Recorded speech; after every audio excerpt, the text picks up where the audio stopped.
सभी को नमस्कार। शिक्षा विभाग से जुड़े समस्त वरिष्ठ अधिकारियों, साथी अधिकारियों तथा कनिष्ठ अधिकारियों का इस YouTube सेशन में बहुत बहुत स्वागत है।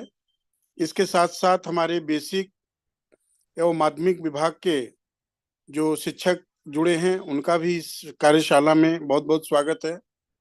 साथियों, जैसा कि आप जानते हैं, मानव संपदा सरकार की प्राथमिकता का कार्यक्रम है और इस पोर्टल के माध्यम से हम बहुत सारी समस्याओं से निजात पा सकते हैं। समय से सैलरी का मिलना, एरियर का मिलना, छुट्टी का मिलना, इसके साथ साथ अपने वार्षिक गोपनीय प्रविष्टि का सही समय पे अंकन करना इत्यादि काम इससे शामिल हैं।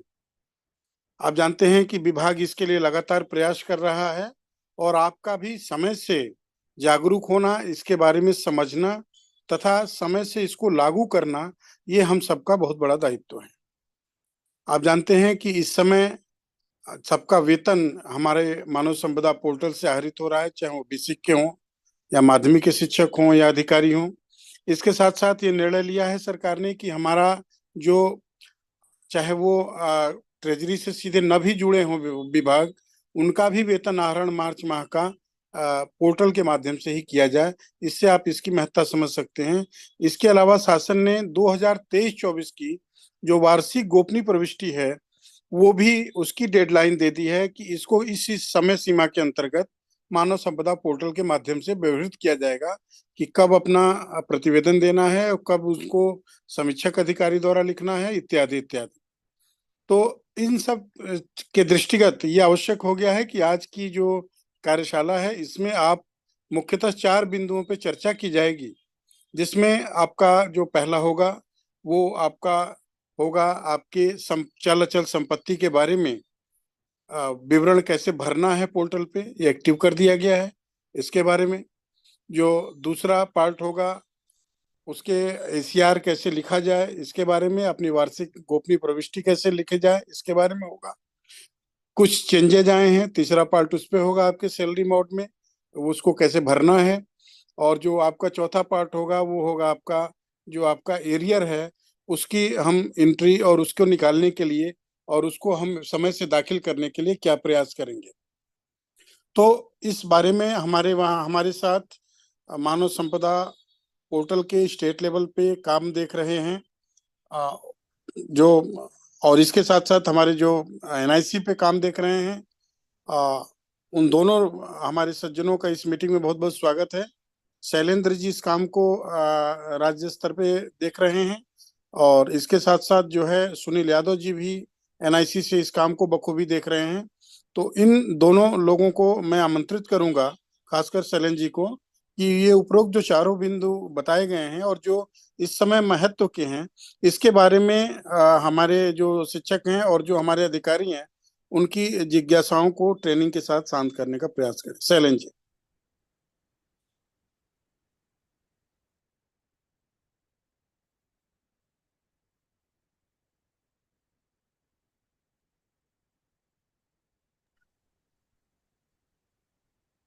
आवाज नहीं आ रही है शैलेंद्र जी आपकी, एक बार आप देख ट्राई कर लीजिए, शायद म्यूट है।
जी, धन्यवाद सर। जैसा कि सर ने बताया, आज के इस कार्यशाला में हम लोग मुख्य रूप से 4 बिंदुओं को कवर करने वाले हैं। पहले नंबर पे प्रॉपर्टी रिटर्न दाखिल करने का, दूसरा मानव संपदा पे नई फील्ड जोड़ी गई है सैलरी ऑफिस को ऐड करने का, तीसरे नंबर पे हम लोग जो वार्षिक गोपनीय आख्या एंट्री करे जाने के बारे में सीखेंगे, चौथे नंबर पे अंत में हम लोग रखेंगे जो बेसिक का एरियर मॉड्यूल है उसमें कुछ चेंजेस जो किए गए हैं उन पे चर्चा करेंगे। तो हम लोग आमंत्रित करेंगे अब इसके बाद श्री सुनील यादव जी को कि एक एक करके प्रस्तुतिकरण प्रारंभ करें। हम लोग बीच में एक एक सेशन खत्म होने के पश्चात हम लोग जो है प्रश्न लेते रहेंगे। Sunil ji. Thank you sir.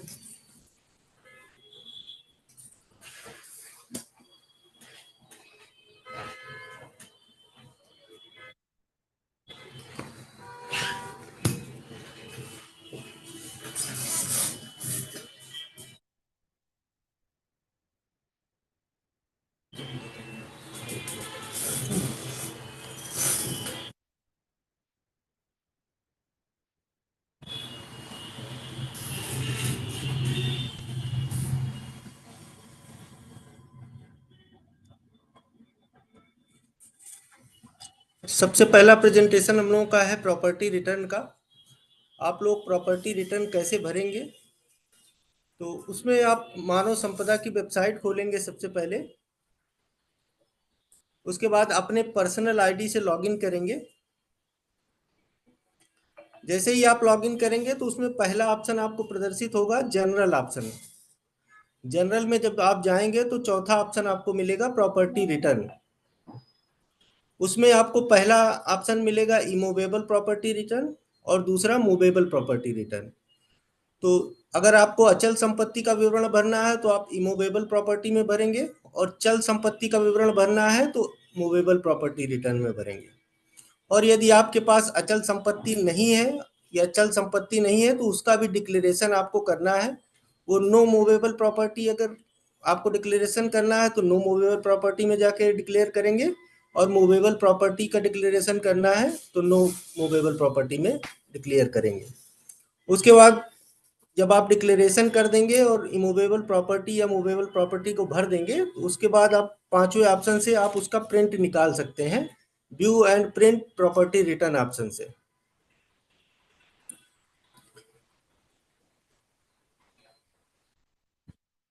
इसमें हम एक इमूवेबल प्रॉपर्टी कैसे फिल करना है उसको देखते हैं। इमूवेबल प्रॉपर्टी पे क्लिक करेंगे, ये फॉर्म खुल के आएगा। इसमें आपको सही सही विवरण दर्ज करना है। इस फॉर्म पर कर्मचारी अपनी सभी अचल संपत्ति का विवरण क्रमशः एक एक करके क्रमशः भरेंगे और सही सही भरेंगे। एक एंट्री करने के बाद आप सेव करेंगे। उसके बाद जैसे आपके पास कई अचल संपत्ति हैं तो एक एक करके आप मल्टीपल एंट्रीज को कर सकते हैं। जब आपकी सारी अचल संपत्तियों का विवरण दर्ज कर लिए उसके बाद ही आप लॉक पे क्लिक करेंगे, क्योंकि ये लॉक होने के बाद इसका करेक्शन किसी भी स्तर से संभव नहीं है, तो इसलिए इसको ध्यान से ही भरेंगे। जब फाइनल आप सेव कर लें, मिलान कर लें, उसके बाद ही फाइनल लॉक पे क्लिक करेंगे। तो इसमें आपको सबसे पहले रिटर्न ईयर सेलेक्ट करना है, किस ईयर का आप रिटर्न दाखिल करना चाह रहे हैं। उसके बाद प्रॉपर्टी का टाइप क्या है आपका, और एरिया क्या है प्रॉपर्टी की। एरिया का आपका यूनिट लिखा हुआ होगा, स्क्वायर मीटर, मीटर, फुट, ये सारे टाइप्स इसमें पड़े हुए हैं। और उसके बाद प्रॉपर्टी का नंबर क्या है आपके, किस कंट्री में है आपकी प्रॉपर्टी, किस स्टेट में है, किस जनपद में है, किस तहसील में है, और उसका लोकेशन क्या है, उसका पिन कोड क्या है, ओनर का नाम क्या है। जो प्रॉपर्टी आप दर्ज कर रहे हैं उसमें ओनर कौन है, सेल्फ है या आपकी वाइफ है या जो भी है, उनका नाम लिखेंगे। और आपका शेयर उसमें कितना है, और रिलेशन क्या है उस प्रॉपर्टी में जिसके नाम है उससे आपका क्या रिलेशन है। इक्विजेशन डेट क्या है, और मोड ऑफ इक्विजेशन क्या है आपका, और प्रॉपर्टी सेल्फ ऑक्यूपाइड है या रेंटेड है। रेंटेड के केस में आपको उससे क्या आमदनी हो रही है उसका आप डिटेल आप प्रॉपर्टी वैल्यू में भरेंगे। प्रॉपर्टी वैल्यू अगर आप डाल रहे हैं तो ये न्यूमेरिक में ही डालना है आपको, इसमें रुपीस वगैरह आपको नहीं ऐड करना है। यदि 1 लाख रुपए इनकम है तो 1 लाख 1.1 के बाद 5 जीरो आप इसमें डालेंगे, बाकी कुछ ऐड नहीं करेंगे, तब ये आपका सेव हो जाएगा। इसी प्रकार आप ये, हाँ, ये जैसे ही आप सेव करेंगे नीचे आपका जो डाटा सेव होगा वो दिखता जाएगा। एक बार आप सेव करेंगे तो 1 एंट्री आ जाएगी, 2 बार आप करेंगे तो नीचे 2 एंट्री आ जाएगी। ये आप देख लीजिएगा। और यदि उस नीचे एंट्री नहीं आ रही, इसका मतलब है कि आप कुछ वैल्यू गलत डाले होंगे, इसलिए एंट्री नहीं जाएगी। जैसे इसमें 2 जगह चेक लगा है, कुछ लोग क्या करते हैं, ओनर शेयर परसेंटेज में 100 लिख के उसके बाद परसेंटेज का ऑप्शन लगा देते हैं, तो वो चीज आपको नहीं लगाना है। अगर 100% शेयर है तो केवल 100 लिख देना है, परसेंटेज नहीं लगाना आपको। उसी प्रकार प्रॉपर्टी वैल्यू में कुछ लोग क्या करते हैं, 5 लाख की वैल्यू है तो 5 लिखते हैं, उसके बाद आगे लाख लिख देते हैं, LAKH। वो आपको नहीं लिखना है, इसमें केवल न्यूमेरिक वैल्यू ही जाएगी। इसी प्रकार अब आपका मूवेबल प्रॉपर्टी रिटर्न कैसे भरना है।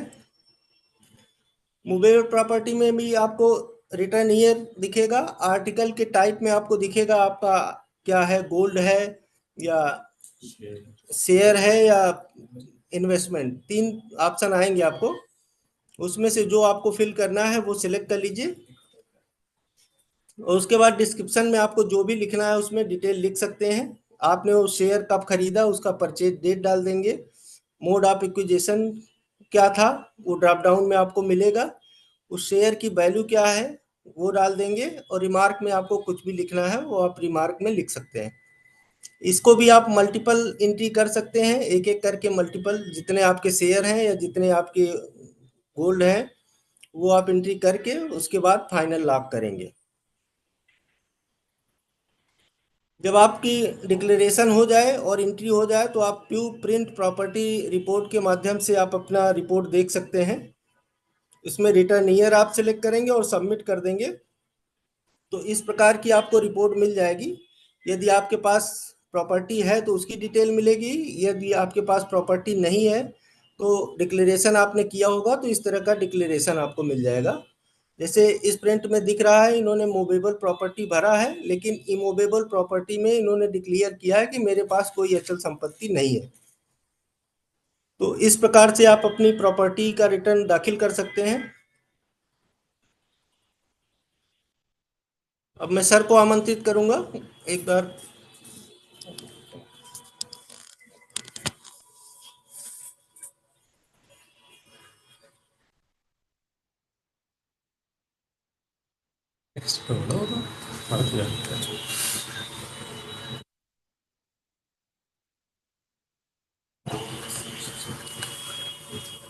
धन्यवाद सुनील जी।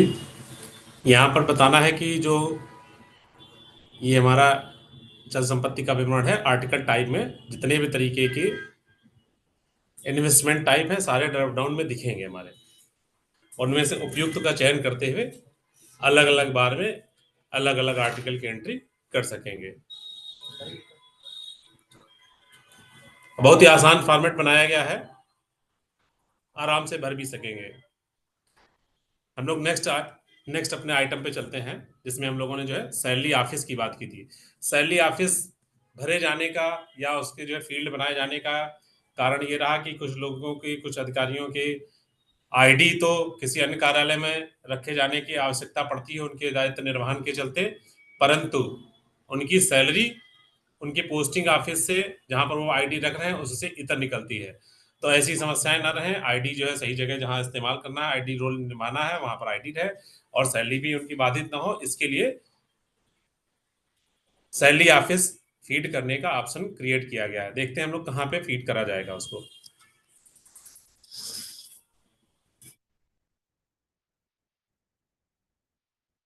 इसको हम लोग लाइव देख लेते हैं।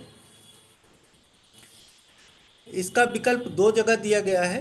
एक तो जब कोई रिलीव होता है, रिलीव होने के बाद जब किसी कार्यालय में वो ज्वाइन करता है, तो ज्वाइन करते वक्त ऑनलाइन जब आप ज्वाइन कराएंगे किसी भी एम्प्लॉय को,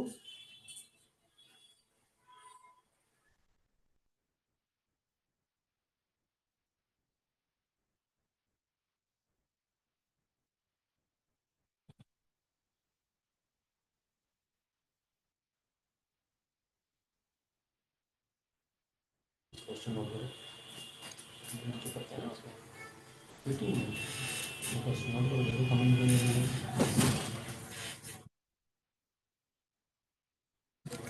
ये जब जब अभी आप किसी को ज्वाइन कराएंगे, आपके यहाँ कोई रिलीव होके आया है, आप ज्वाइनिंग ऑप्शन पे जब जाते हैं तो ये फॉर्म खुलता है।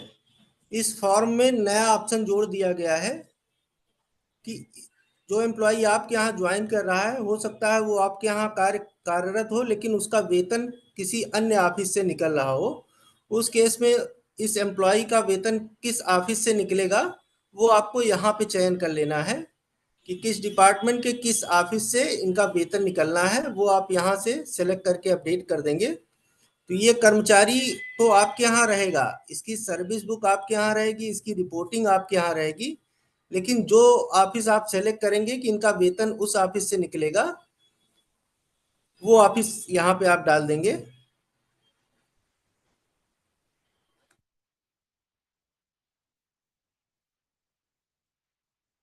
तो इनका वेतन का ऑफिस अपडेट हो जाएगा और आपको कुछ नहीं करना है, उस डीडीओ से ही फिर इनका वेतन निकलने लगेगा।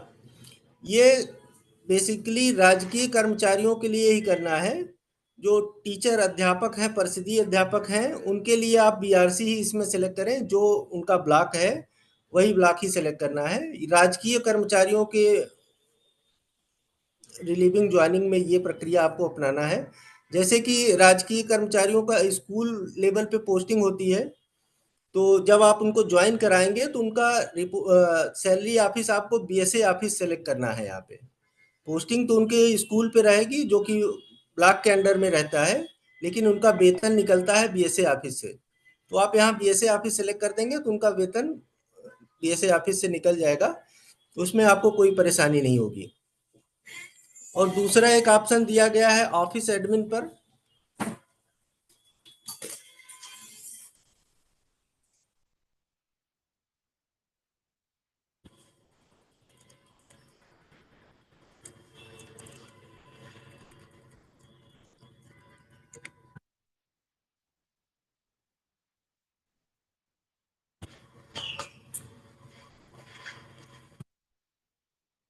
ऑफिस एडमिन पे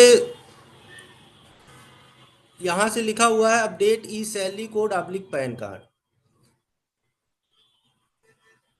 जिसका वेतन नहीं बन रहा है उनके केस में आपको दो तीन चीजें चेक करनी होती हैं। पहला तो कैडर है, कैडर एम्प्लॉय का अगर सही रहेगा तो उसके बाद दूसरा ऑप्शन आप चेक करिए कि उस एम्प्लॉय का सैलरी ऑफिस अपडेट है या नहीं है। वो आप इस ऑप्शन में जाके चेक कर सकते हैं। ऑफिस एडमिनिस्ट्रेशन में update e salary code oblique pan, इस ऑप्शन में जाएंगे तो जितने भी एम्प्लॉय आपके हैं उनकी लिस्ट आ जाएगी। जिसका वेतन नहीं बन पा रहा है आप उनके डाटा को एडिट करेंगे। इस ऑप्शन में देखेंगे जहां ये करंट सैलरी ऑफिस दिखा रहा है, यहाँ पे ब्लैंक ऑफिस पड़ा होगा, वहां पे कोई डिटेल नहीं होगी। इस कारण उनका वेतन नहीं बन रहा होगा, तो आप उस केस में यहाँ पे यस करेंगे और सबमिट कर देंगे, तो करंट सैलरी ऑफिस आपका ऑफिस अपडेट हो जाएगा। दूसरी एक अगर ये ऑफिस नहीं है तो चूज कर लेंगे। अगर ये नहीं, यहाँ से नहीं चाहिए। और दूसरा, यदि वेतन नहीं बन रहा तो एक नया अपडेशन किया गया है एनआईसी की तरफ से, वो आप यहाँ एडिट रजिस्ट्रेशन पे क्लिक करेंगे।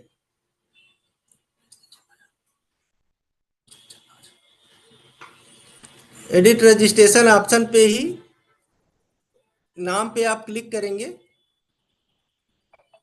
चलिए नहीं रहा, अभी चल रहा है। नाम पे जब क्लिक करेंगे तो उसका रजिस्ट्रेशन फॉर्म खुल जाएगा। सामने एक्शन पे तो लॉक लगा होगा, लेकिन आप नाम पे जब क्लिक करेंगे तो रजिस्ट्रेशन फॉर्म खुलेगा। उसमें एक ऑप्शन मिलेगा आपको, government employ if salary is drawn with treasury office please select yes. यदि उनकी सैलरी ट्रेजरी या डीडीओ के माध्यम से निकलती है तो वहां पे यस विकल्प का चुनाव कर लेंगे, तब आपकी सैलरी बनने लगेगी। उसका एक स्क्रीनशॉट हम आपको भेज दे रहे हैं, कहाँ से आएगा।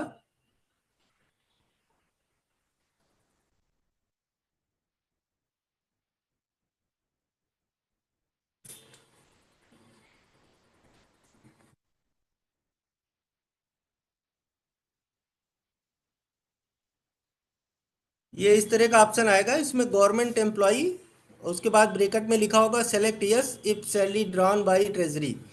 यहाँ पे बाय डिफॉल्ट नो सेलेक्ट होगा, आप इसको यस करके अपडेट कर देंगे तो वो आपके वेतन बिल में आने लगेंगे। ध्यान रखेंगे इसमें यस केवल राजकीय एम्प्लॉइज के केस में ही किया जाना है।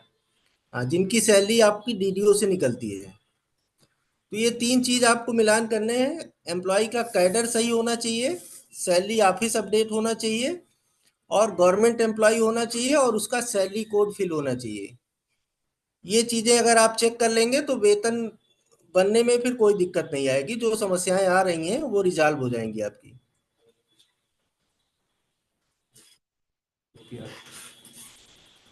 अगला है हम लोगों का प्रेजेंटेशन एपीआर पे।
जैसा कि इस वाले मॉड्यूल के बारे में हम लोग पूर्व में भी 2 सेशन कर चुके हैं, परंतु कार्य की महत्ता के दृष्टिगत इस पर रिपीट सेशन लिए जाने की आवश्यकता महसूस की गई है।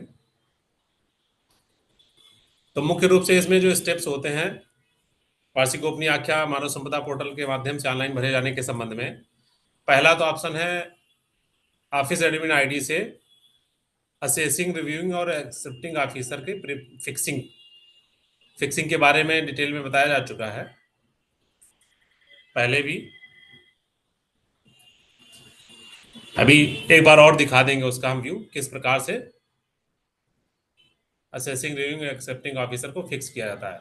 जब ये फिक्सिंग हो जाएगी उसके बाद नेक्स्ट ऑप्शन आता है कि एम्प्लॉय या अधिकारी जिनको अपनी एसीआर भरनी है वो अपनी व्यक्तिगत आईडी से उसको लॉगिन करेंगे। लॉगिन करने के बाद एपीआर में जाएंगे, एपीआर वाले पेज में जाके क्लिक करेंगे तो ईयर सेलेक्ट करने का ऑप्शन आएगा कि कौन से ईयर की भरनी है। फिर वहां पे फिल एपीआर का ऑप्शन आएगा। तो पहला तो जो ऑफिस एडमिन आईडी से ही काम किया जाना है। फिक्सिंग के साथ जो है ये देखना है कि एंट्री एक बार में लिखी जानी है या उस स्प्लिट एंट्री है। तात्पर्य यह है कि जैसा कि सभी लोग अवगत हैं कि यह जिनके भी अंडर में 3 माह से अधिक काम किया उन सभी अधिकारियों से एंट्री लिखाई जानी होती है। तो जिनके संबंध में पूरे वित्तीय वर्ष के दौरान सेम अधिकारी गण रहे हैं उनके संबंध में सिंगल एपीआर का प्रयोग करेंगे। जिनके संबंध में एक से अधिक लोग रहे हैं तो उनके संबंध में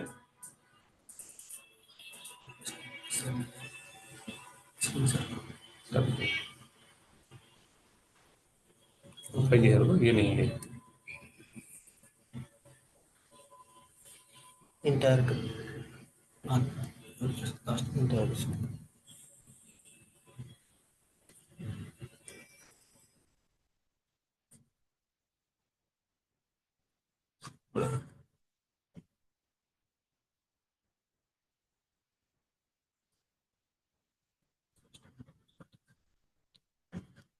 तो हम लोग जो बात कर रहे थे कि सिंगल एंट्री का, ये पूरे वित्तीय वर्ष के दौरान सेम अधिकारियों के अंतर्गत कार्य किया गया है। यदि जो है 3 महीने से अधिक के लिए कोई दूसरे अधिकारी भी कार्यरत रहे हैं तो स्प्लिट एपीआर का जो है चयन करा जाएगा ऑफिस एडमिन आईडी से, और जितने अधिकारियों से लिखे जाने पार्ट ए बी सी ऐसे भी हो जाएंगे। जब ये हमारा प्रीफिक्सिंग का कॉलम है, इस पे जो है क्लिक करके हम जिनके पास प्रथम स्तर के, द्वितीय स्तर और स्वीकृतकर्ता अधिकारियों का यहाँ प्रीफिक्सिंग के माध्यम से उनकी कार्रवाई करेंगे कि फिक्स करेंगे कि किन के पास जाए, जिससे गलत अधिकारी के पास गलत एंट्री ये सब पहुंचने की कोई संभावनाएं न रहे। नेक्स्ट हमारा आता है, ये जो है ऑप्शन है ये स्प्लिट एसीआर का। यहाँ पर क्लिक करके ऑफिस एडमिन आईडी का ये पेज खुला हुआ है। यहाँ से हम जो एसीआर को स्प्लिट भी कर सकेंगे, एक से अधिक जितनी भी अवधियों का है वो लिख सकेंगे। और उस अवधि में ऑफिस एडमिन से ही जो है, अगर उस अवधि में कोई जो है एम्प्लॉय एब्सेंट रहे तो उनकी एंट्री ये एब्सेंट एंट्री लीव ट्रेनिंग के उससे कर सकेंगे हम।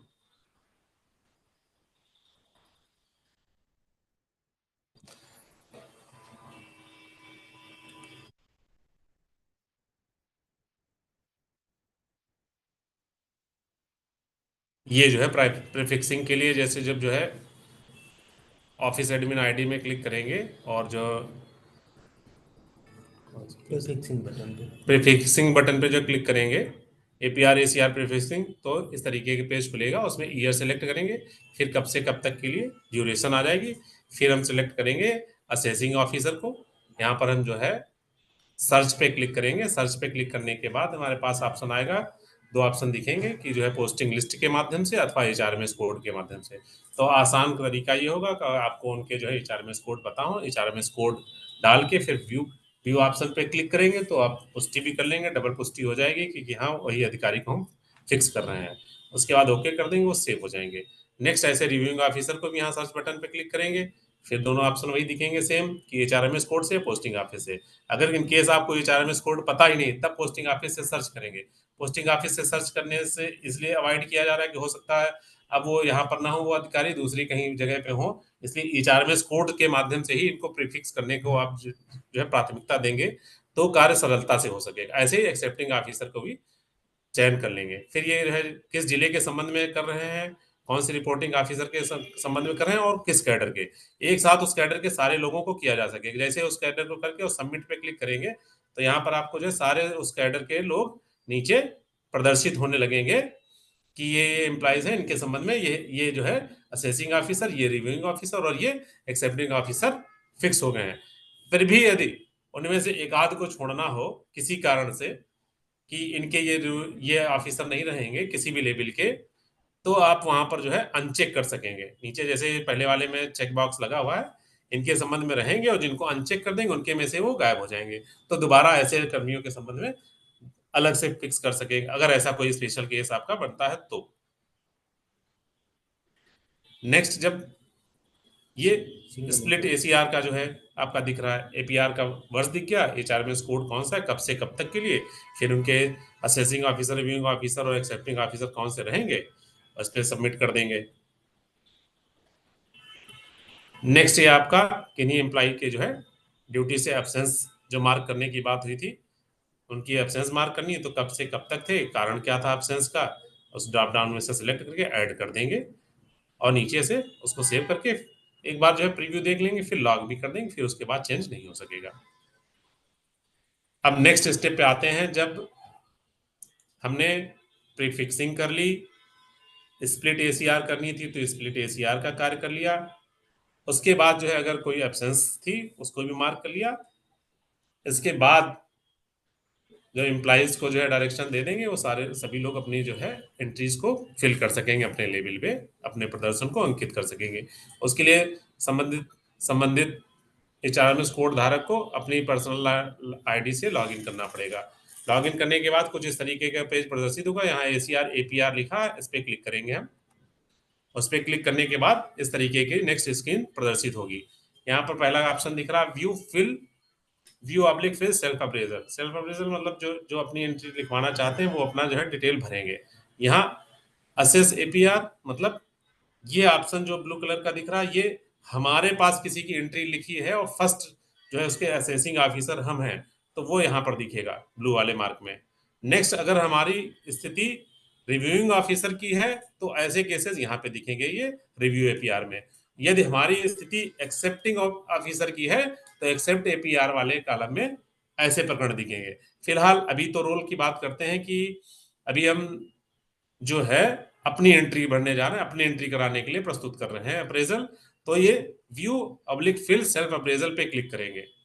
इस पे क्लिक करते ही कुछ नेक्स्ट स्क्रीन इस तरीके की खुलेगी। यहाँ पे ईयर है, पार्ट कितने हैं, अगर स्प्लिट होती तो यहाँ पे जो है स्प्लिट में हमसे लिखे जाने की अपेक्षा की गई होती, यहाँ पार्ट 1 2 3 ऐसे लिखे हुए होते। फिर यहाँ एसीआर का स्टेटस पेंडिंग दिख रहा, मोड ऑनलाइन, यहाँ फिल सेल्फ अप्रेजल। ध्यान दीजिएगा, जिन भी लोगों के संबंध में फिल सेल्फ अप्रेजल यहाँ पर नहीं दिख रहा है, उसका एक ही मात्र कारण है कि उनके संबंध में जो उनके असेसिंग ऑफिसर, रिव्यूइंग ऑफिसर और एक्सेप्टिंग ऑफिसर की प्रीफिक्सिंग नहीं की गई। जब तक वो प्रीफिक्सिंग नहीं होगी, यहाँ पर फिल सेल्फ अप्रेजल का बटन एक्टिवेट नहीं होगा। इस पे जैसे ही क्लिक करेंगे हम, तो नेक्स्ट स्क्रीन कुछ इस तरीके की खुलेगी कि आपने ये ईयर जो है सेलेक्ट किया है भरने के लिए, ठीक है। कुछ भी आगे बढ़ने के लिए जो है एक बार सुनिश्चित कर लें कि जो है आपका एस्टेब्लिशमेंट ऑफिस और बाकी सारी चीजें सही हैं। इस मैसेज पे ओके करेंगे तो नेक्स्ट स्क्रीन कुछ इस तरह से खुलेगी। यहाँ पे संबंधित का नाम, उनका पद नाम, किस अवधि की एंट्री भर रहे हैं, उनकी जन्म तिथि, इस कार्यालय में कब ज्वाइन किया और कौन से कार्यालय में तैनात है, पद का क्या नाम है और उनके जो है तैनाती का स्थान कौन सा कार्यालय है, ये सारी डिटेल्स आ जाएंगी। अगर इसमें कोई त्रुटि लग रही है तो यहाँ एडिट के ऑप्शन पे जाके उसको सही भी कर सकेंगे। दो ही चीज केवल इसमें सही होगी, केवल एम्प्लॉय अपना मतलब जो अप्रेजल भरने वाले अधिकारी कर्मचारी जो हैं वो अपना केवल डेजिग्नेशन चेंज कर सकेंगे, पोस्टिंग ऑफिस को चेंज कर सकेंगे। उससे ऊपर की जो है डेट्स वगैरह वो जो डिस्कस की, उनमें कोई चेंज नहीं हो सकेगी। उनमें अगर कोई अनियमितता प्रतीत होती है तो अपने ऑफिस एडमिन या कंट्रोलिंग अथॉरिटी के पास जो है कॉन्टैक्ट करेंगे, उनसे कोऑर्डिनेट करेंगे, वहां से सही कराएंगे। अब जब जो है इसको सही मान लिया, साथ में ये भी दिखेगा, ये आपको जो एडिट जहाँ पे दिख रहा है ये उसके नेक्स्ट स्क्रीन ये है। यहाँ पर असेसिंग ऑफिसर कौन होंगे और रिव्यूइंग और एक्सेप्टिंग ऑफिसर्स यहाँ पे जो मैप किए थे वो यहाँ पे दिखेंगे, ऑफिस एडमिन से जो मैप किए गए। फिर यहाँ पर इनमें कोई त्रुटि है अगर, तो फिर जो है ऑफिस एडमिन से इनको सही करा लेंगे अपने असेसिंग, रिव्यूइंग और एक्सेप्टिंग ऑफिसर को। फिर यहाँ पर एजुकेशनल क्वालिफिकेशन की डिटेल दिख रही है, अगर एब्सेंस कोई है तो यहाँ पे दिख रहा है।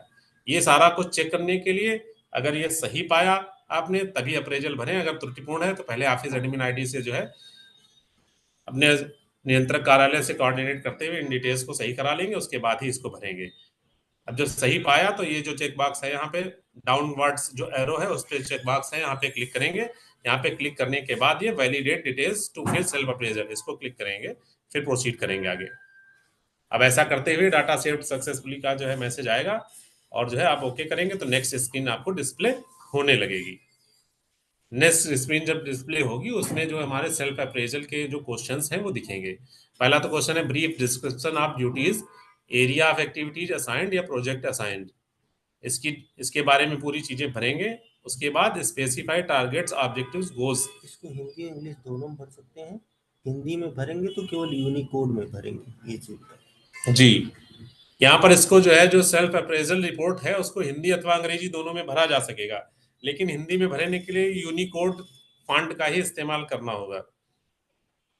तो ये प्रश्न है, फिर स्पेसिफाई अचीवमेंट, फिर indicate items in which there have been significantly higher achievements and your contribution thereto. ऐसे ही नेक्स्ट क्वेश्चंस ये हैं हमारे सामने, शॉर्ट पास जो नहीं, जो लक्ष्य को प्राप्त करने में कमियां रही, कोई ट्रेनिंग की आवश्यकता है, ऐसे ही सारे क्वेश्चंस हैं। इन प्रश्नों के संबंध में अपना पूर्व से तैयार किया हुआ जो आपकी डिटेल्स हैं उसमें इनको फिल कर देंगे। इन सारे प्रश्नों को फिल करने के बाद जो अप्रेजल के जो पॉइंट्स थे उनको फिल करने के बाद उसके समर्थन में जो आपके पास रिकॉर्ड है, साक्ष्य हैं, उनको यहाँ ब्रोज फाइल करेंगे। ब्रोज पे करते ही आप जो है संबंधित आप जो है अपने संबंध में डॉक्यूमेंट को भी अपलोड कर सकेंगे। ब्रोज करेंगे तो नेक्स्ट स्क्रीन खुल जाएगी, कहाँ पे वो आपकी फाइल सेव है उस लोकेशन में जाके उस फाइल को सिलेक्ट कर लेंगे। सिलेक्ट करते ही यहाँ पर ओके करेंगे तो यहाँ पर जो है वो वाली फाइल का नाम भी यहाँ पर दिखने लगेगा और क्या डॉक्यूमेंट आपने अपलोड किया है उसको जानने के लिए आप व्यू डॉक्यूमेंट पे क्लिक करेंगे तो वो डॉक्यूमेंट दिखने लगेगा। इन केस कोई रॉन्ग डॉक्यूमेंट सेलेक्ट हो गया है तो डिलीट अटैचमेंट पे क्लिक करेंगे तो डॉक्यूमेंट जो है अपलोडेड वाला जो डिलीट हो जाएगा और जो है सही डॉक्यूमेंट को आप पुनः उसी प्रक्रिया से अब अपडेट कर अपलोड कर सकेंगे। और इतना भरने के बाद यदि जो है आपको कुछ जो है और कुछ तैयारी करनी सोचना है तो यहाँ से सेव एज ड्राफ्ट कर देंगे तो इतना जितना पीछे भरा हुआ है वो हमारा सेव रहेगा। फिर इतना भरने के बाद आप देखेंगे कि जो है असेसिंग ऑफिसर पे सबमिट करने का ऑप्शन आ जाएगा।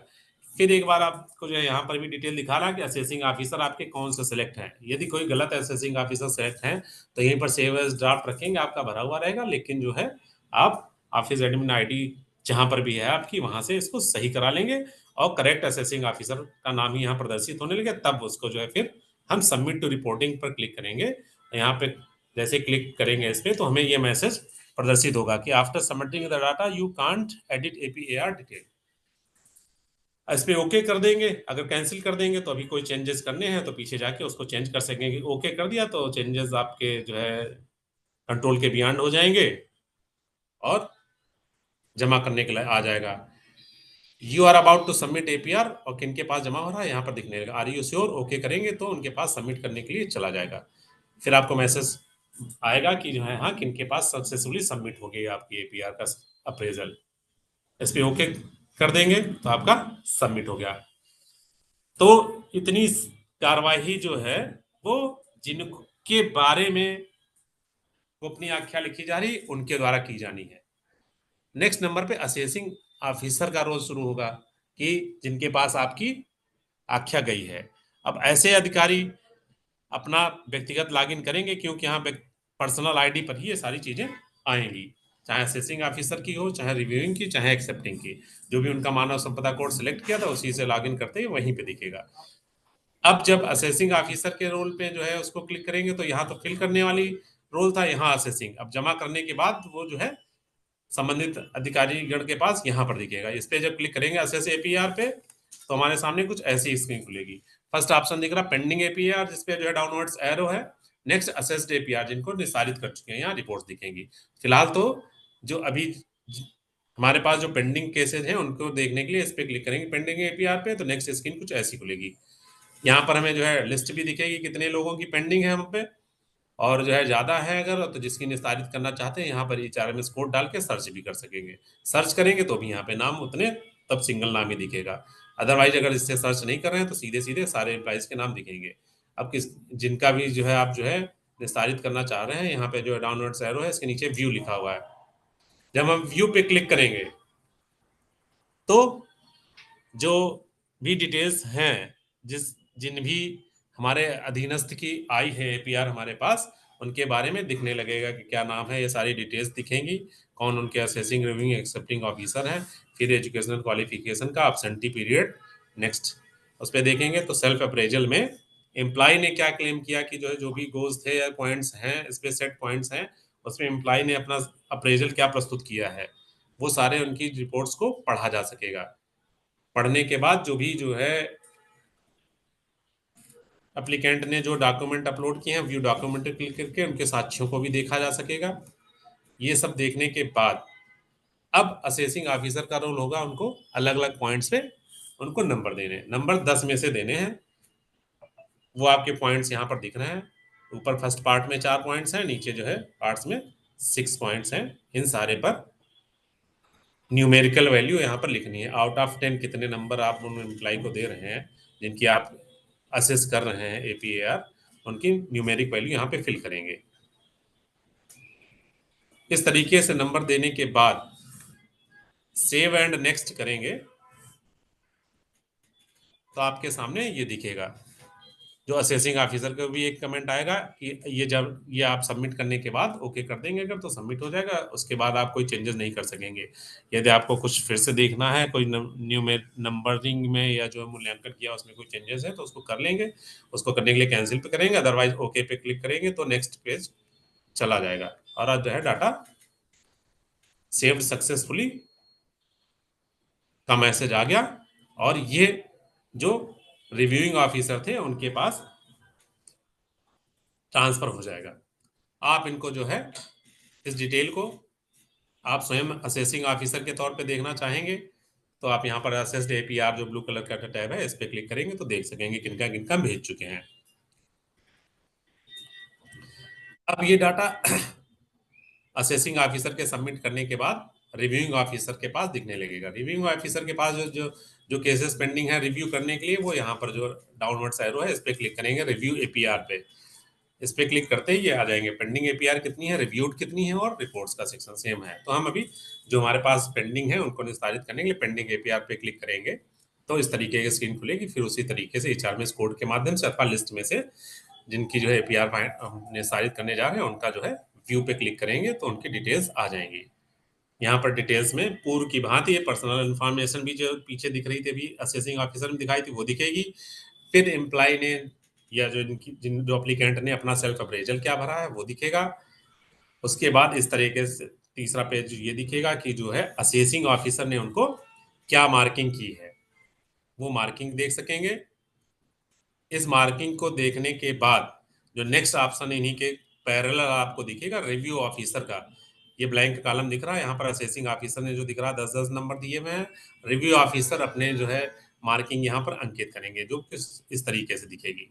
भरने के बाद की स्क्रीन ये दिख रही है और न्यूमेरिकल जब ग्रेडिंग कर दी कम ज्यादा जो भी सहमत हैं जो भी विचार है वो करने के बाद सबमिट पे जो है क्लिक कर देंगे और डाटा सेव हो जाएगा। डाटा सेव होते ही रिव्यूइंग के रिमार्क अब रिव्यूइंग ऑफिसर के रिमार्क पे आ गया कि अलग अलग पॉइंट पे जो भी चीजें थी रिव्यूइंग ऑफिसर उनका जो है अलग अलग question, length of service under the reviewing officer ये लिखना, ऐसे कई सारे क्वेश्चन हैं। इन प्रश्नों का उत्तर फिल कर देंगे। सारे क्वेश्चंस का उत्तर फिल करने के बाद सेव एज ड्राफ्ट भी कर सकेंगे। कुछ पुनर्विचार करना है यदि चाहे 1-2 दिन के लिए सेव एज ड्राफ्ट कर दे चाहे 1-2 घंटे के लिए सेव एज ड्राफ्ट लेवल पर ही आपको मिलेगा। अगर कोई चेंजेस करना है चेंजेस कर सकेंगे। उसके बाद फाइनली डिसाइड कर लिया कि नहीं अब सबमिट करना है एक्सेप्टिंग ऑफिसर के पास तो यहाँ पे जो चेक बॉक्स है नीचे ब्लू कलर का उस पर जो है क्लिक कर देगा I undertake that the information furnished above is true. उसके बाद सबमिट टू एक्सेप्टिंग यहाँ पे क्लिक करेंगे तो सबमिशन के लिए आ जाएगा कि इनको सबमिट कर रहे हैं। ओके करेंगे तो जो है वो चला जाएगा एक्सेप्टिंग ऑफिसर के पास। अब एक्सेप्टिंग ऑफिसर जब अपनी पर्सनल आईडी से लॉगिन करेंगे तो एक्सेप्ट एपीआर में ऐसे प्रकरण दिखेंगे जिनके संबंध में वो स्वीकृतकर्ता प्राधिकारी हैं। तो यहाँ पर क्लिक करेंगे तो पेंडिंग केसेस कुछ इस तरीके से दिखेंगे। पेंडिंग एपीआर इतनी जिनके एक्सेप्ट कर चुके हैं वो ब्लू मार्क में और रिपोर्ट्स यहाँ पे। तो पेंडिंग एपीआर पे क्लिक करेंगे जब वो तो फिर उसी तरह से संबंधित जिनके बारे में निस्तारण करने जा रहे हैं उनके नाम को चयन करते हुए उनका व्यू पे क्लिक करेंगे तो उनकी डिटेल्स दिखेंगी। डिटेल्स दिखने में बताने की जरूरत है कि जो है पर्सनल इंफॉर्मेशन जो अप्लीकेंट लेवल पर दिख रही थी वो दिखेगी। अप्लीकेंट का सेल्फ अप्रेजल इस पे क्लिक करेंगे तो यहाँ से दिख जाएगा। फिर numerical grading by assessing officer and review officer जो उन्होंने दिया उनको वो दिखेगा। फिर असेसिंग ऑफिसर के रिमार्क्स जो हैं वो दिखेंगे यहाँ पर। यहाँ से रिव्यू ऑफिसर के रिमार्क्स दिखेंगे। फिर फाइनल एक्सेप्टेंस की विंडो पर क्लिक करेंगे तो ये ऐसा कुछ विंडो प्रदर्शित होगी। फिर यहाँ पर दिख रहे हैं कि रिव्यू ऑफिसर ने कितने नंबर दिए, इनको 9 नंबर दिए थे। फिर क्वेश्चन एक्सेप्टिंग ऑफिसर के लिए है कि क्या आप जो है रिव्यू ऑफिसर के असेसमेंट से सहमत है। यस करेंगे तो ठीक है, यदि नो करते हैं तो यहाँ रिमार्क कंपलसरी है। अगर बिना रिमार्क रखे हुए सेव नहीं होगा। तो अगर जो नो नहीं सहमत है तो क्यों नहीं सहमत है। फिर फाइनली न्यूमेरिकल ग्रेडिंग कितनी देना चाहते हैं। अगर 9 नंबर से सहमत नहीं है, आप ज़्यादा देना चाहते हैं या कम देना चाहते हैं, फिलहाल रिमार्क्स में लिखेंगे और यहाँ पे नीचे फाइनल न्यूमेरिकल ग्रेडिंग इस कॉलम में सबमिट हो जाएगी। आप लिख देंगे। उसके बाद सेव एज ड्राफ्ट भी कर सकते हैं अगर पुनर्विचार करना है इस प्रकरण को निस्तारण में, अथवा तुरंत देन एंड देयर एक्सेप्ट करना है तो एक्सेप्ट पे क्लिक कर देंगे और ओके कर देंगे। फिर जो है ये मैसेज फिर दिखेगा after saving data can't be modified are you sure. Okay करेंगे तो ये हो जाएगा। एक्सेप्ट पे क्लिक कर देंगे जब ये लिखा है comment is required in case of disagreement. यदि आप जो है यहाँ पर नो का चयन करते हैं कि रिव्यूइंग ऑफिसर के कमेंट से हम सहमत नहीं है तो आप कमेंट कंपलसरी है इसमें। नो सेलेक्ट करेंगे तो बिना कमेंट लिखे आगे बढ़ेगा नहीं। अब जब उस पर जो है सारा कुछ करते हुए फाइनल न्यूमेरिकल ग्रेडिंग करके और एक्सेप्ट बटन पे क्लिक करेंगे तो जो है वो प्रकरण निस्तारित हो गया। निस्तारित प्रकरण आपके जो है एक्सेप्टिंग ऑफिसर के यहाँ पे दिखेंगे और इसके बाद जब अप्लीकेंट लॉगिन करेगा तो वो अपने एपीआर की रिपोर्ट को सारे सभी स्तरों की ग्रेडिंग को देख सकेंगे और पूरी डिटेल वो जो है प्रिंट भी कर सकेंगे। अब अप्रेजल जिनका था, जिन एम्प्लॉय ने अपना जो है एंट्री लिखाने के लिए प्रस्तुत किया था, उनके लॉगिन पे कुछ इस तरीके से प्रदर्शित होगा। यहाँ पर जहाँ पर फिल एपीआर का दिख रहा था वहां पर प्रिंट फाइनल एसीआर का ऑप्शन एक्टिवेट हो जाएगा और यहाँ ACR स्टेटस जो पेंडिंग दिख रहे थे बाकी साल के, यहाँ पर एक्सेप्टेड का दिखने लगेगा, या बीच बीच में भी देखेंगे तो स्टेटस दिखने लगेगा कि जो है रिव्यू के पास है, असेसिंग ऑफिसर पास किसके पास है। अब प्रिंट फाइनल ACR पे जो क्लिक करेंगे तो हमारे सामने इस तरीके का खुल जाएगा। सारी डिटेल्स की, एम्प्लॉय की पर्सनल डिटेल्स क्या थी, सेल्फ अप्रेजल एम्प्लॉय ने क्या क्लेम किया, फिर असेसिंग ऑफिसर के क्या कमेंट्स रहे, फिर रिव्यू ऑफिसर के क्या कमेंट्स रहे, और देन जो फाइनली एक्सेप्टिंग ऑफिसर के क्या कमेंट रहे, कितनी रेटिंग दी, और उसके बाद ये पूरी आपकी हो जाएगी। इस तरीके से हम जो है ACR APAR के जो प्रकरणों का, चाहे हम अब स्वयं की लिखवा रहे हो एप्लीकेंट के तौर पे, या असेसिंग ऑफिसर के तौर पे, रिव्यूइंग ऑफिसर के तौर पे, और एक्सेप्टिंग ऑफिसर के तौर पे, ऐसे समस्त प्रकरणों का निस्तारण कर सकेंगे। अब अंतिम चरण में चलते हैं, जो कि बेसिक शिक्षा के अधीन संचालित एरियर मॉड्यूल के संबंध में है, जिसमें कुछ चेंजेस किए गए हैं। अब हम लोग उन पे प्रोसीड करेंगे। Sunil ji please.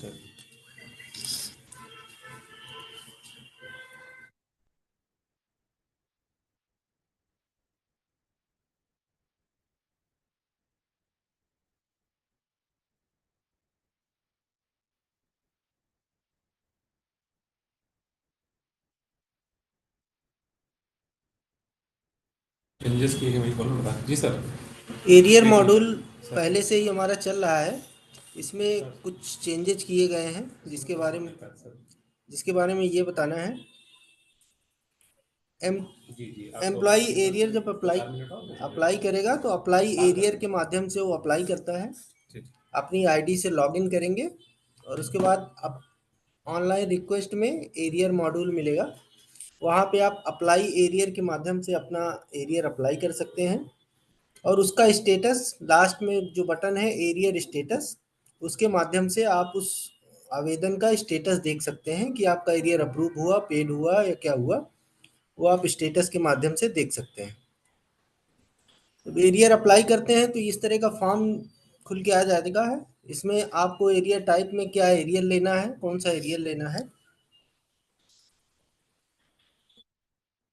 Arrear type बनने के बाद उसमें कौन से ऑर्डर से आपको जो है एरियर जो है दिया जाना जो है अनुमन्य हुआ है, उस आदेश संख्या भरेंगे, उस आदेश की तिथि भरेंगे, कब से कब तक का एरियर है इसके बारे में अंकित करेंगे, फिर किनके पास जमा होना है आपका फर्स्ट रिव्यूइंग ऑफिसर मतलब जो है रिपोर्टिंग ऑफिसर मतलब जो है परिषदीय शिक्षकों के संबंध में खंड शिक्षा अधिकारी होंगे, उनका HRMS कोड डालेंगे। फिर यहाँ चूज फाइल की बात की है, तो जो है जो PDF आपको अपलोड करनी है वो चूज करेंगे, यहाँ से अपलोड कर देंगे। फिर आवेदन संबंधी विवरण भरें, कुछ डिटेल ब्रीफ देना है तो यहाँ पर लिख सकते हैं।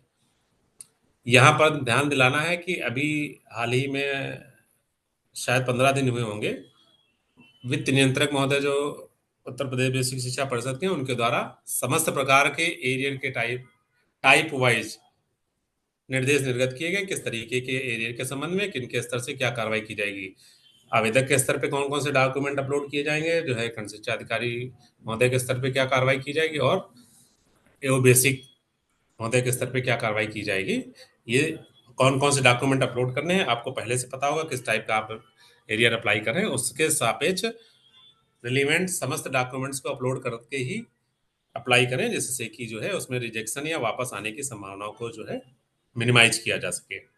अब ये उसके बाद ये सारी चीजें करने के बाद आपके पास डिक्लेरेशन है कि आपने इससे पहले कभी आवेदन नहीं किया है और बाकी जो भी चीजें लिखी हैं इन सबसे सहमत होते हुए यहाँ पर उपरोक्त घोषणा के बिंदु से सहमत हो, इस पर क्लिक करेंगे और सबमिट कर देंगे, आपका एरियर अप्लाई हो जाएगा। और यहाँ पे नीचे जो पूर्व में अप्लाई किए हुए जो एरियर्स हैं, किस टाइप का एरियर अप्लाई किया था, कितने दिन का था, किनके पास गया था, उनके स्टेटस हो ये दिख रहा है यहाँ पे। और देखना चाहते हैं कि क्या हमने जो है उसमें जो है अपलोड किया था वो दिखेगा। और यहाँ अगर जो है गलत अप्लाई हो गया है तो आप यहाँ से अपने स्वयं डिलीट भी कर सकते हो उस क्यू को, फिर दोबारा अप्लाई कर सकते हैं यदि आपको लगता है कि स्वयं से कोई त्रुटि हो गई है तो। जब तक उस पर कोई एक्शन न हो।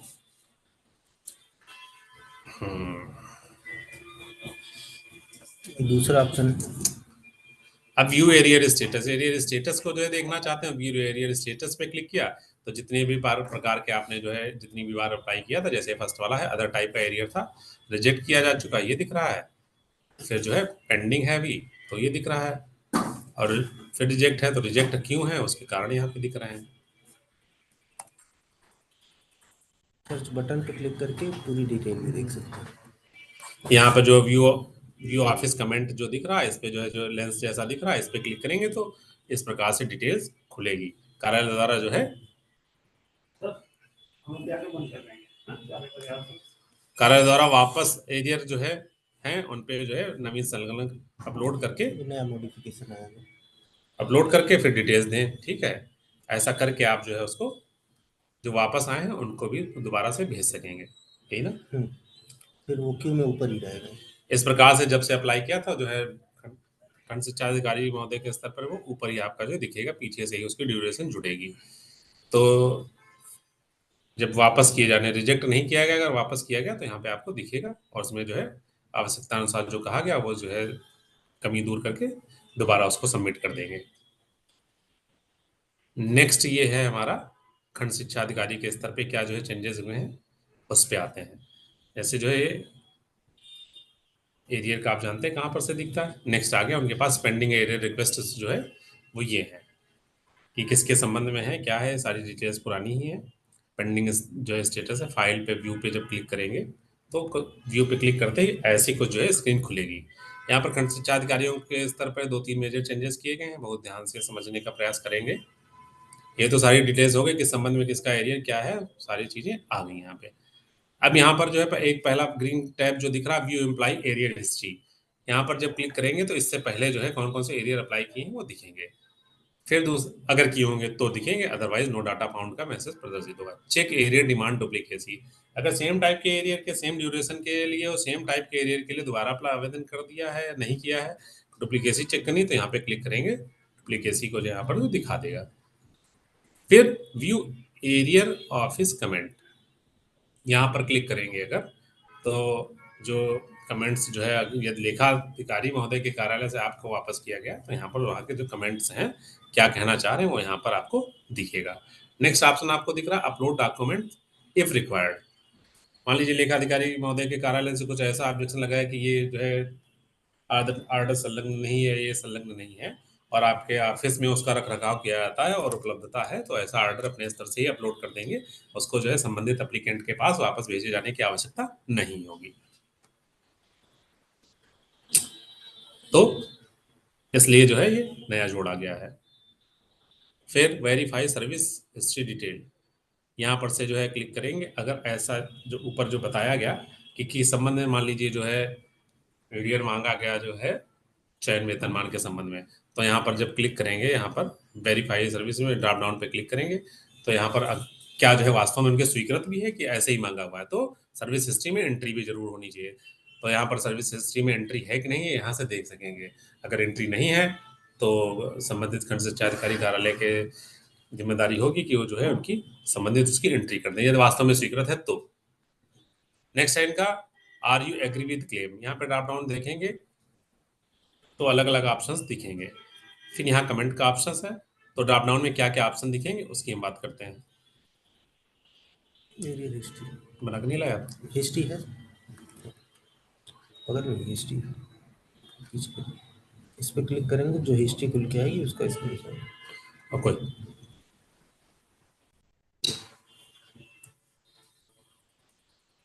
तो यहाँ पे पहले वाले पे किया, जैसे हमने कहा कि जो व्यू एम्प्लॉय एरियर हिस्ट्री, उस पर जब क्लिक करेंगे तो ऐसे कितनी कितनी बार एम्प्लॉय ने जो है अप्लाई किया था वो यहाँ पर दिखेगा।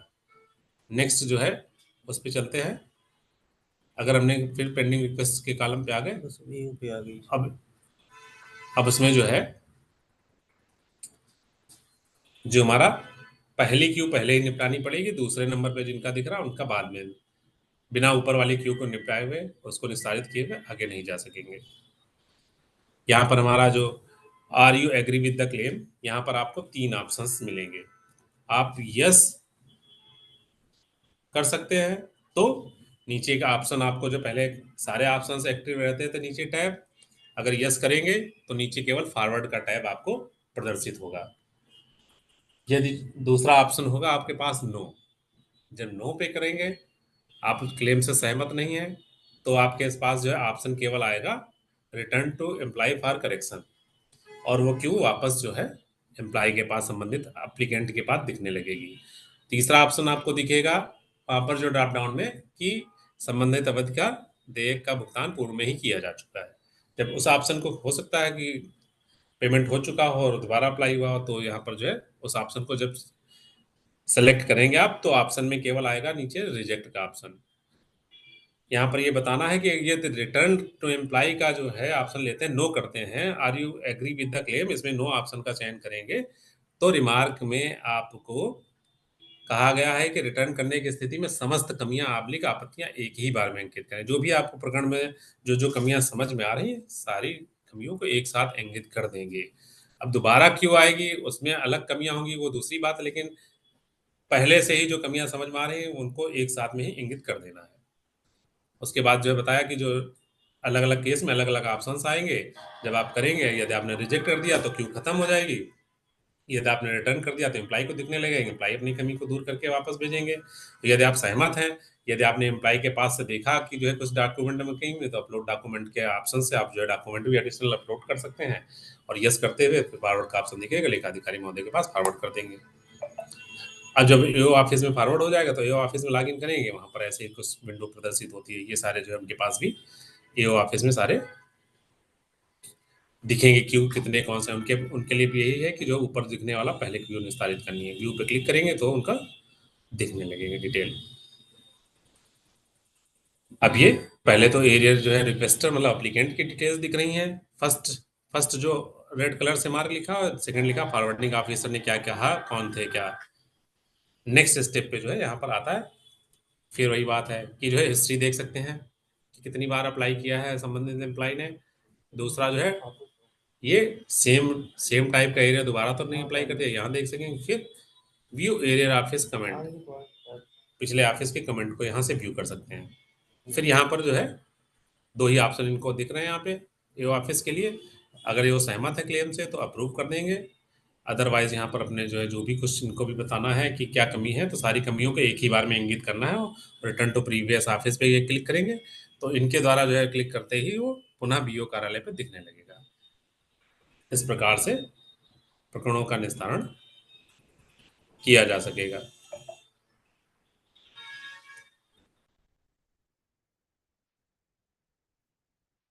यदि जो अप्रूव किया है तो नेक्स्ट उसमें फिर पेंडिंग पेड रिक्वेस्ट में आ जाएगा वो ऑप्शन जिसमें स्टेटस दिख रहा है अप्रूव्ड बट नॉट पेड।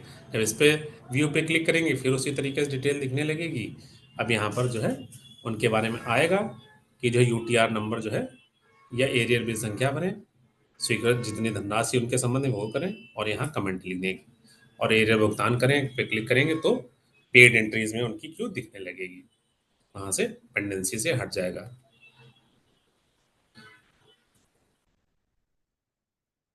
अब यहाँ पर फिर से एप्लीकेंट के स्टेटस का लॉगिन है, ये जितने रिजेक्ट या रिटर्न हैं तो किनके द्वारा रिटर्न किए गए हैं, फिर उनका जो है पिछला जो है रिमार्क क्या था, जैसे अदर टाइप का ही एरियर था और इतनी बार जो है वापस हुआ तो क्यों वापस किया गया, वो सारे कारण यहाँ पर प्रदर्शित होते रहेंगे और यहाँ पे जो है इससे जानकारी आवेदक को हो सकेगी। अगर एओ ऑफिस रिजेक्ट और रिटर्न के बाद जो है अगर अप्रूव हो चुका है एओ ऑफिस से तो अप्रूव्ड का मतलब है कि वहां पर जो है बिल जनरेशन की कार्रवाई चल रही है। फॉरवर्डेड का मतलब है कि आपका प्रकरण जो है खंड शिक्षा अधिकारी स्तर से एओ ऑफिस को जा चुका है। पेड का मतलब एओ ऑफिस द्वारा आपका फाइनली जो है पेमेंट भी खाते में कर दिया गया है। ये इन स्टेटस का जो है मतलब है। इतनी सारी बातें थी, उम्मीद है कि आज का सेशन आप लोगों के लिए लाभदायक रहा होगा और जो भी अधिकारीगण शिक्षकगण शिक्षणेतर कर्मी साथी इस व्यवस्था से संबंधित हैं उन तक ये लिंक आप लोग कृपया पहुंचाने में सक्रिय सहभागिता करेंगे। जी सर, जिससे कि समस्त स्तरों से इसको समय अंतर्गत कार्रवाई पूर्ण की जा सके और जो भी हमारे ऑप्शंस बनाए गए हैं उनका उद्देश्य सार्थक हो सके।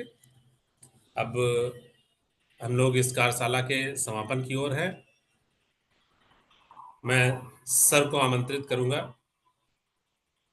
कि सर हम लोगों का मार्गदर्शन करें। सर। धन्यवाद शैलेंद्र जी।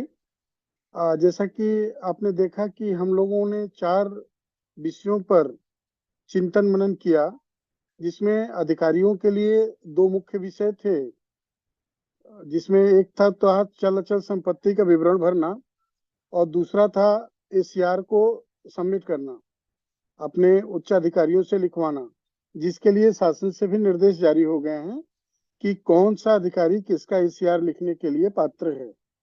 क्लास 1 अधिकारियों के लिए जो एसीआर लिखा जाना है, उसमें जो हमारे भारतीय प्रशासनिक सेवा के अधिकारी हैं, उसमें महानिदेशक, विशेष सचिव स्तर के, साथ ही साथ सचिव स्तर, प्रमुख सचिव और अपर मुख्य सचिव तथा डायरेक्टर के लिए मुख्य सचिव तक ये एसीआर जानी है।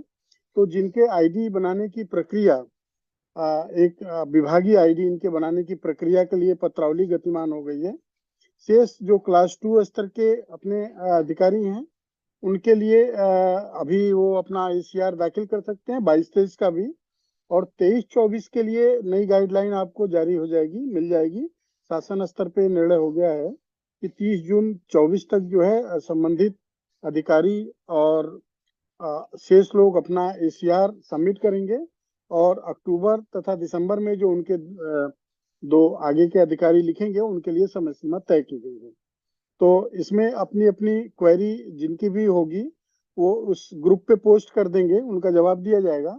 तथा अभी जो प्रेजेंटेशन हुआ है, इसको हम लोग बेसिक तथा माध्यमिक के जो व्हाट्सएप ग्रुप हैं, उसमें इसको हम लोग शेयर भी करेंगे, ताकि आसानी से इस प्रक्रिया को आप कहीं भी व्यवधान अगर लगता है तो इसको समझ सकें। आशा है कि हमारे समस्त अधिकारी इससे लाभान्वित हुए होंगे और वो अपना चल अचल संपत्ति का विवरण तथा एसीआर का काम समय अंतर्गत अवश्य प्रारंभ कर देंगे। तथा जो हमारे शिक्षक हैं, जिनके लिए एरियर मॉड्यूल में परिवर्तन किया गया, उसको समझ गए होंगे। इसके साथ साथ जो सैलरी ऑफिस का नया कंसेप्ट जोड़ा गया है, इससे उन लोगों की सैलरी जो राजकीय कर्मचारी हैं निकालने में मदद मिलेगी, जो किन्हीं ऑफिस में अटैच तो हैं, मतलब कार्य कर रहे हैं, लेकिन उनकी सैलरी कहीं और से ड्रा हो रही है, ये कठिनाई आ रही थी। तो इसका भी निवारण हम लोगों ने कर लिया। तो आप सबका एक बार वरिष्ठ अधिकारियों का, साथी अधिकारियों का, कनिष्ठ अधिकारियों का, समस्त शिक्षकों का तथा शैलेंद्र जी और सुनील जी का मैं बहुत बहुत धन्यवाद ज्ञापित करता हूं कि उन्होंने मनोयोग से कार्यशाला को सुना और लाभान्वित हुए। बहुत बहुत धन्यवाद। Thank you very much. कार्यशाला में प्रतिभाग करने वाले सभी उच्चाधिकारियों, साथियों, सभी का बहुमूल्य समय देने के लिए बहुत बहुत धन्यवाद।